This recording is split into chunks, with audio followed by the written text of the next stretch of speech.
Дали имало картелски издруженија или не, наскоро ќе се знае, бидејќи во Комисијата за заштита од конкуренција веќе финишира една од двете постапки кои се водат, дознава Телма, во предметот кој е отворен за осигурителните компании кои картелски се здружиле и договориле да ги изголемат режиските трошоци при регистрацијата на возилата. 10 осигурителни компании се изјасниле во однос на прелиминарното решение и ги доставиле своите аргументи и податоци.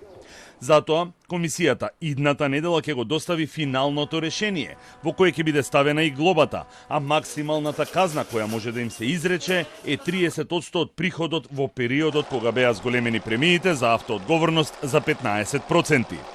На ова решение осигурителните компании имат право на жалба и потоа се носи конечното решение од Комисијата. Постапката беше отворена минатата година на барање на Министерството за финансии, а откако 10 осигурителни компании во периодот меѓу двата изборни круга ги зголемија премиите за автоодговорност, но на седница на влада таа одлука беше укината и беа воведени лимити на трошоците. Од осигурителните компании пак брифираа дека имале законска можност да ја зголемат цената за автоодговорност или режискиот додаток, кој всушност представува трошоците во работењето, а бил на сила од 2008 година, бидејќи условите на пазарот налагале промена.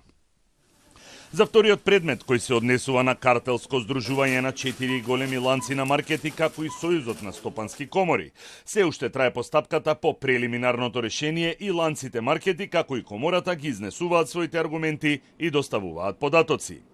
Во решението на Комисијата стои дека ланците на маркети и Сојузот на стопански комори на почетокот на февруари се договориле да не примаат нови ценовници од добавувачите до крајот на месец март.